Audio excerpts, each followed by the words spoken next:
in the dense jungles of the Pacific Theater during World War II, where death hung from every tree and terror whispered through every shadow,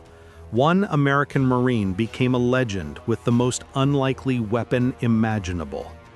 While his fellow soldiers carried government-issued rifles worth hundreds of dollars and blessed by military armorers, he clutched a cheap mail-order hunting rifle that cost less than $20 from a Sears catalog. They laughed at him. They mocked him relentlessly.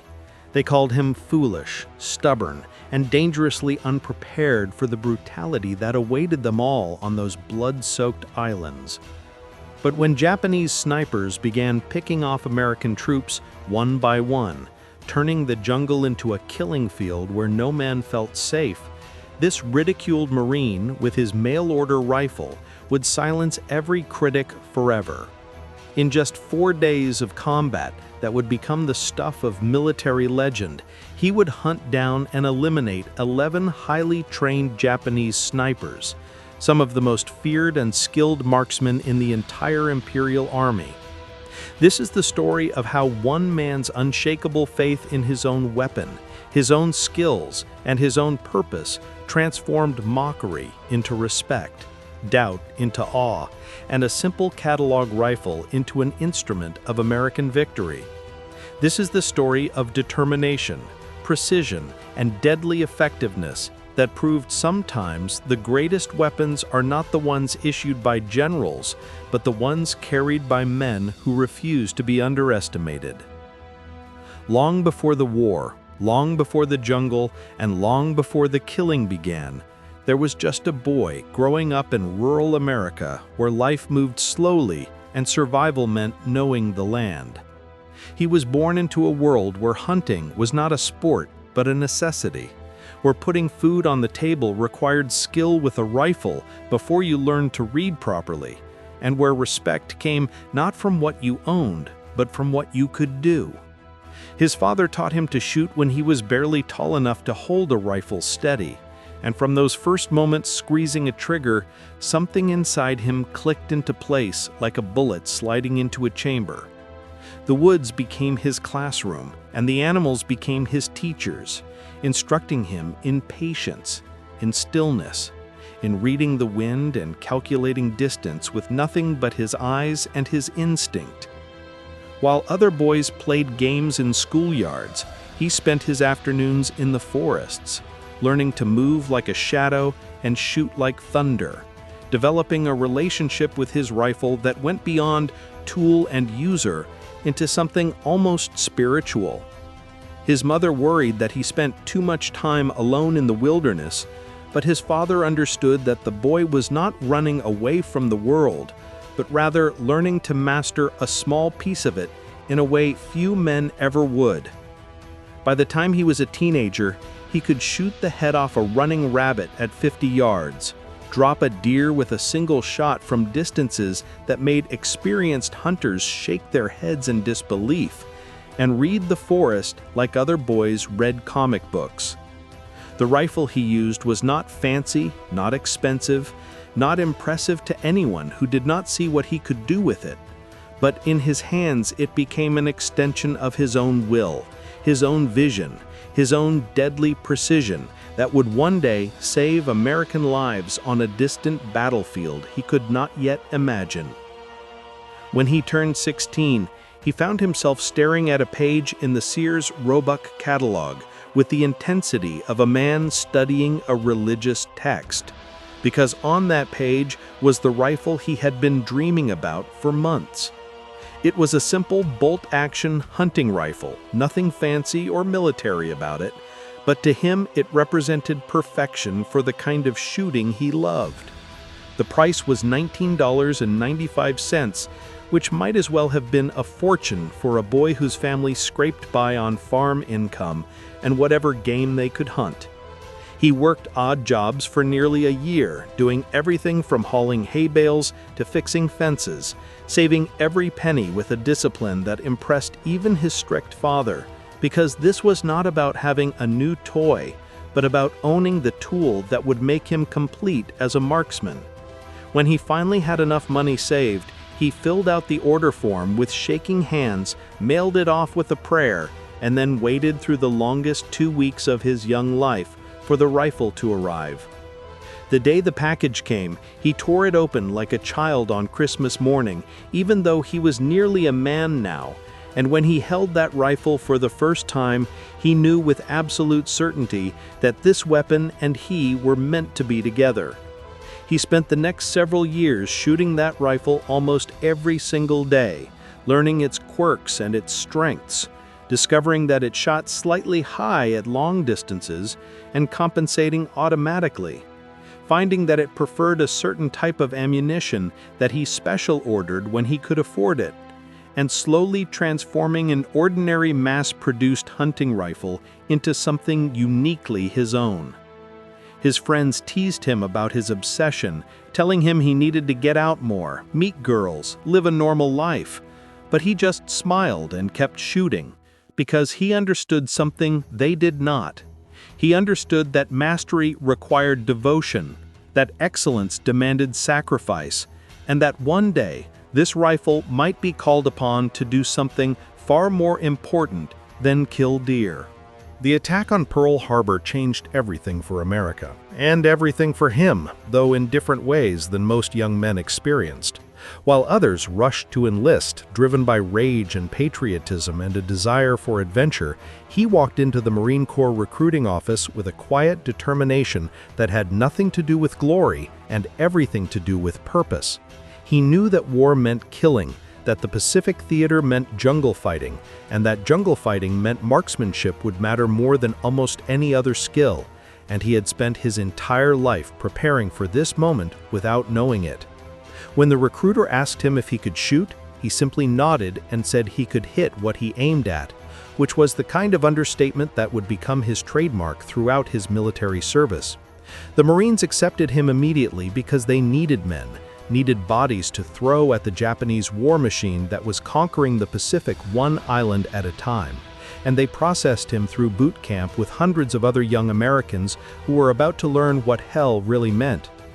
During marksmanship training, the instructors noticed him immediately because while other recruits struggled to hit targets at 200 yards with their brand new M1 Garand rifles, he was putting rounds through the same hole at 300 yards and making it look easy.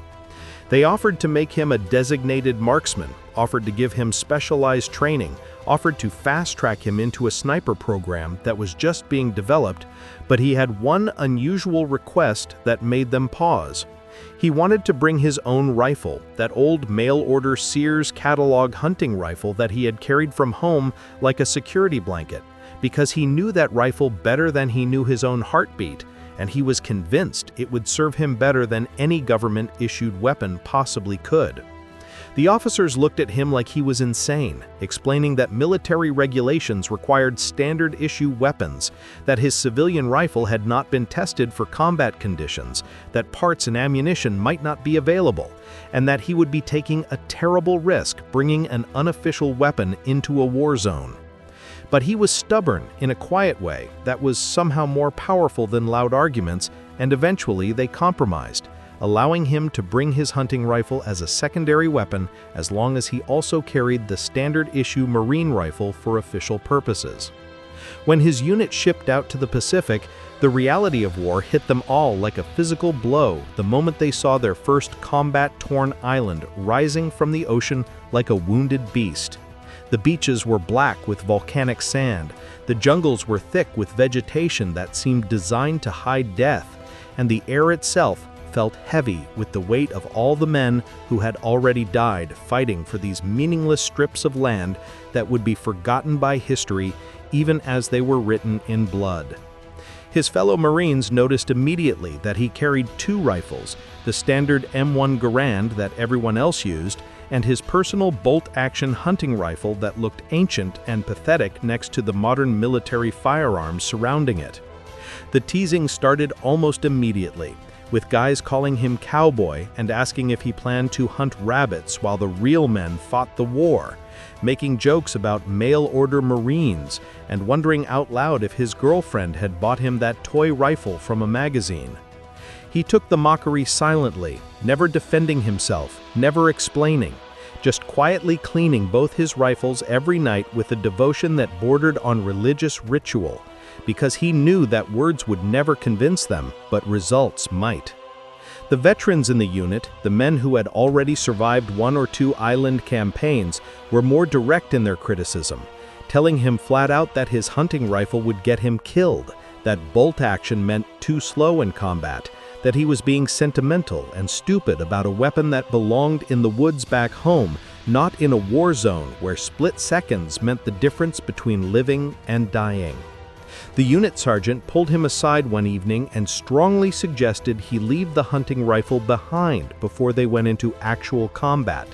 explaining that he was not trying to be cruel, but that he had seen too many young Marines die because they were not properly equipped, and he did not want to write a letter home explaining that this kid had been killed because he insisted on using an inappropriate weapon. But he respectfully declined, saying only that he trusted his rifle and himself, and that if the sergeant would give him a chance, he would prove that his choice was sound. The Japanese snipers were like ghosts, invisible and everywhere at once, turning the simplest activities into games of Russian roulette where any moment might be your last. They tied themselves into the tops of palm trees where they could see everything but be seen by no one. They dug spider holes in the ground and covered them with vegetation that seemed designed to hide death, and they possessed a patience that American soldiers found almost inhuman, waiting motionless for hours or even days for the perfect shot. Men started dying in ways that destroyed morale faster than frontal assaults ever could, dropping dead while eating breakfast, falling silently while walking between positions, clutching their throats or their chests with expressions of surprise that they carried into death. Because you could not fight an enemy you could not see, and you could not hide from bullets that came from everywhere and nowhere. He approached the sniper problem completely differently than anyone else had tried, because he understood something fundamental that trained military snipers sometimes forgot in all their technical education and tactical doctrine. Japanese snipers were human beings, not supernatural spirits, which meant they had to breathe, had to move eventually, had to make tiny mistakes that a patient observer could spot if he knew what to look for and was willing to wait longer than they were willing to stay hidden. He studied the pattern of Japanese sniper kills for 2 full days, noting where Marines had been hit, what time of day the shots came, which angles the bullets had traveled, and slowly building a mental map of where the enemy snipers had to be positioned, based not on guesswork, but on mathematics and logic. While other Marines stayed low and moved fast, he moved slowly and deliberately through the jungle, using every skill his father had taught him about tracking and reading terrain, looking not for men, but for the tiny signs that men leave behind no matter how well trained they are. He spotted broken twigs that had been disturbed recently, noticed patterns in the vegetation that were just slightly too perfect to be natural, identified sight lines that offered perfect fields of fire, and began checking them one by one with the patience of a man who had spent years hunting white-tailed deer that could smell human presence from a quarter-mile away. His fellow Marines thought he was wasting time, thought he should be shooting at something or at least moving faster, but his sergeant had given him 4 days to prove himself, and he intended to use every hour of that time as efficiently as possible. On the morning of the 3rd day since he started his counter-sniper operations, he finally spotted his first target, a Japanese sniper so well concealed in the upper branches of a palm tree that he had probably been there for days, invisible to everyone who had passed below him, responsible for who knows how many American deaths. The sniper was perhaps 300 yards away, partially obscured by foliage, moving only his eyes as he scanned for targets, confident in his concealment and his superiority, having no idea that death was now watching him through the scope of a mail-order rifle held by a boy from rural America who had been born for this exact moment. He took his time setting up the shot, because rushing now would waste all the hours of patience that had brought him to this moment, and he had learned long ago that the hunter who hurries is the hunter who goes hungry. He found a stable shooting position behind a fallen log, braced his rifle against wood worn smooth by weather, and controlled his breathing exactly the way his father had taught him when he was 8 years old and taking his first deer. Through his scope he could see the Japanese sniper clearly now, could see the rifle barrel protruding slightly from the foliage, could see the occasional small movement that proved this was a living man and not just a trick of light and shadow, and he calculated wind and distance and the slight tendency of his rifle to shoot high at long range. The Japanese sniper shifted slightly, perhaps growing uncomfortable after hours of immobility, and in that moment of movement, he squeezed the trigger with the smooth pressure of someone who had done this 10,000 times in practice. The rifle barked once, a sound that seemed impossibly loud in the jungle silence, and 300 yards away, the Japanese sniper jerked violently and then tumbled from the tree like a broken puppet, crashing through branches and hitting the ground with a thud that several Marines heard even from a distance. For a moment there was absolute silence as every American in the area processed what had just happened. And then someone started yelling that the sniper was down, the sniper that had been killing them for days was finally dead, and men came running to see the body and to find out who had made the impossible shot. When they saw him standing there with his mail-order hunting rifle still smoking slightly, their expressions changed from skepticism to something approaching awe, because the Japanese sniper had been so well hidden that most of them could not even figure out where he had been until they followed the blood trail up the tree trunk. His sergeant clapped him on the shoulder and said, "One down, probably a dozen to go," and suddenly no one was laughing about his choice of weapon anymore. What happened over the next 4 days would become the stuff of Marine Corps legend, told and retold around campfires and in barracks for decades afterward, growing slightly with each telling, but never needing much exaggeration because the truth was remarkable enough. He went into the jungle each morning like a man going to work at a factory job, methodical and calm, carrying his mail-order rifle and nothing else except ammunition and water, moving through terrain that terrified other Marines with the confidence of someone walking through his own backyard.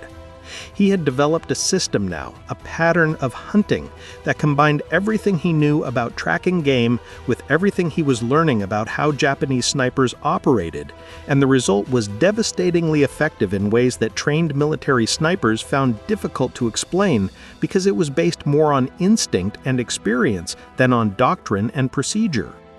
On the second day of his counter-sniper mission, he killed 2 more Japanese snipers, one hidden in a spider hole so cleverly disguised that Marines had been walking past it for 3 days, and another positioned in the burned-out wreckage of a building where the sightlines were perfect, but the location seemed too obvious to be useful.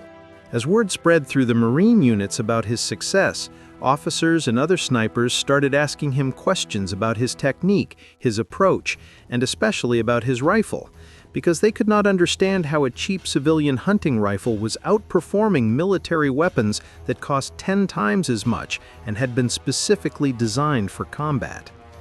He tried to explain it in his quiet way, telling them that the rifle was not special in itself, but that he had shot it so many thousands of times that it had become an extension of his own body, that he knew exactly where every bullet would go before he pulled the trigger, because he had learned every quirk and characteristic through years of constant practice. Military rifles were excellent weapons, he acknowledged, but they were designed to be used by many different people, which meant they were standardized and generic rather than customized to one shooter's specific needs and preferences. And in the precise work of long-range shooting, that personalization mattered more than advanced features or modern design. His mail-order rifle had a trigger pull that he had adjusted himself to exactly 4 pounds of pressure. It had a scope that he had mounted and zeroed through hundreds of rounds until it was perfect. It had a stock that he had slightly modified to fit his shoulder and cheek position exactly. And most importantly, it had been fired by him so many times that he could predict its performance in any condition without conscious thought. The bolt action that others saw as a disadvantage was actually an advantage in sniper work because it forced him to make every shot count, eliminated the temptation to fire multiple rapid rounds hoping one would hit, and created a rhythm of shooting that was slower but far more accurate than semi-automatic fire. The rifle was also lighter than military sniper rifles, which meant he could carry it for hours without fatigue, could move faster through jungle terrain, could get into and out of shooting positions more quickly, and could operate alone without the spotter and support personnel that military snipers typically required.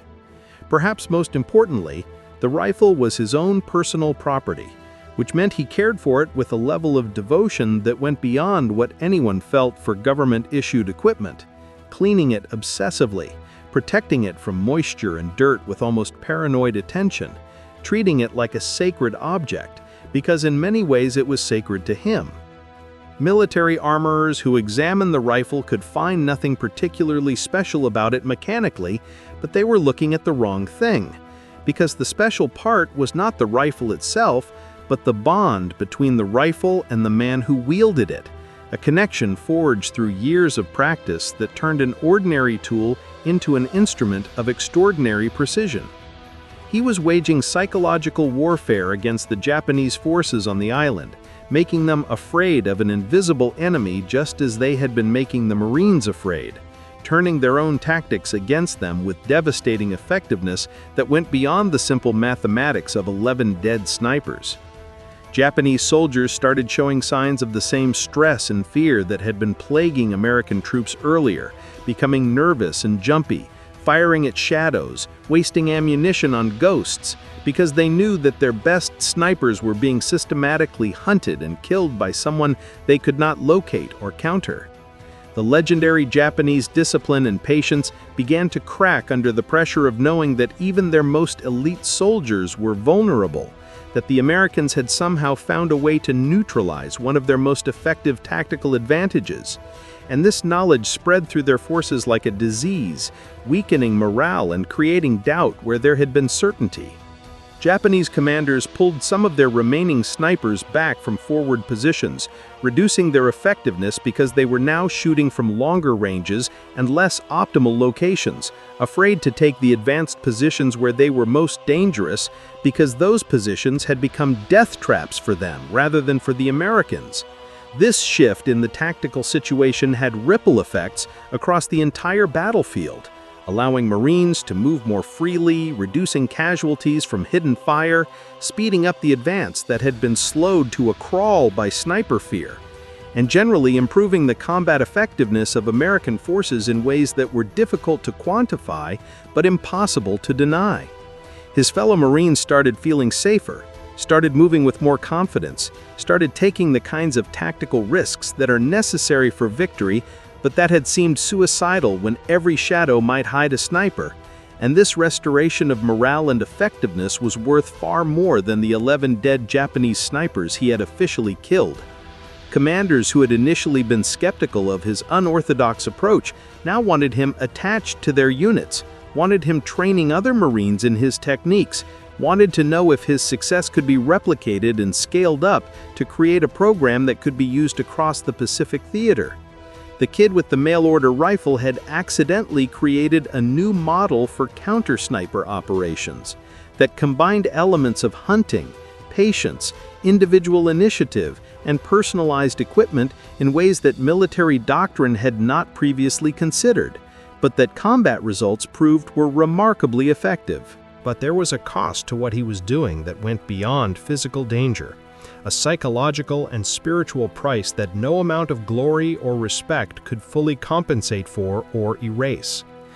Killing deer had been easy because deer were animals, prey, food, things without complex emotions or families or futures. But killing men was different, even when those men were enemy soldiers trying to kill his fellow Marines, because each time he looked through his scope, he saw a human being with a face and expressions, and the kind of individual reality that made death personal rather than abstract. He started having trouble sleeping, not because of fear, but because of memory, because every time he closed his eyes, he saw the faces of the men he had killed in that instant before they died. The moment of realization that sometimes crossed their features when they understood that they had been found, that their concealment had failed, that death had finally caught up with them. The Japanese snipers he killed were themselves killers, men responsible for numerous American deaths, soldiers who would have continued killing Marines if he had not stopped them. And he reminded himself of this constantly as a way of processing the guilt that came unbidden despite the logical justification for everything he had done. His fellow Marines saw him as a hero and could not understand why he seemed increasingly quiet and withdrawn even as his reputation grew, why he did not celebrate his kills or brag about his achievements the way some combat veterans did, why he cleaned his rifle in silence each night with an expression that looked more like sadness than satisfaction. He had killed 11 men in 4 days, which was a remarkable achievement by any military standard. But he had also looked 11 men in the eye through a telescopic sight and made the conscious decision to end their existence, to send bullets through their bodies, to transform them from living human beings into corpses. And that reality weighed on him in ways that the cheering Marines around him could not fully understand. His sergeant noticed the change and pulled him aside one evening, telling him that he had done nothing wrong, that he had saved American lives, that the enemy would have shown no mercy to him or any other Marine. But he just nodded and thanked the sergeant and continued cleaning his rifle with the kind of obsessive attention that suggested he was trying to wash away something that could not be cleaned. War makes heroes out of killers and celebrates violence when it serves the right purpose. But the men who do the actual killing often carry scars that parades and medals cannot heal. And he was beginning to understand that his mail-order rifle had bought him respect at the price of innocence. The island campaign eventually ended with American victory, as most of them did, though victory in the Pacific always meant counting bodies and measuring progress in yards of blood-soaked ground, rather than in the kind of clear triumph that made sense to people back home.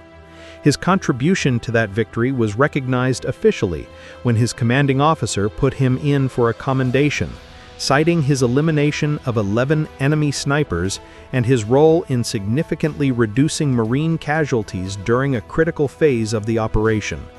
The medal ceremony was brief and awkward because he did not want attention or recognition, did not want to stand in front of other Marines and be praised for killing, but military protocol required it, and he understood that sometimes you have to accept honors not for yourself, but for the institution that needs heroes to maintain morale and meaning. His fellow Marines treated him differently now, not with the casual camaraderie of equals, but with a kind of respectful distance that came from knowing someone had done things they could not imagine doing themselves, had looked death in the eye repeatedly and had become death to others, had crossed a line that separated normal soldiers from warriors. The mail-order rifle that had been mocked so mercilessly just days earlier was now viewed almost as a magic weapon, with young Marines asking if they could touch it or look through its scope, as if proximity to the tool might transfer some of its effectiveness to them, not understanding that the rifle was just metal and wood and that the real weapon had been the man holding it. He still carried both rifles, the hunting rifle and the standard-issue M1 Garand. But now officers stopped suggesting he should leave the hunting rifle behind, stopped questioning his choices, stopped treating him like a naive kid who did not understand military reality, because he had proven beyond any doubt that sometimes unconventional approaches work better than established doctrine. Between campaigns, he tried to process what he had experienced, tried to reconcile the boy he had been who had hunted deer in American forests with the man he had become who hunted men in Pacific jungles, and found that reconciliation impossible because those two people existed in different moral universes, even though they were both him.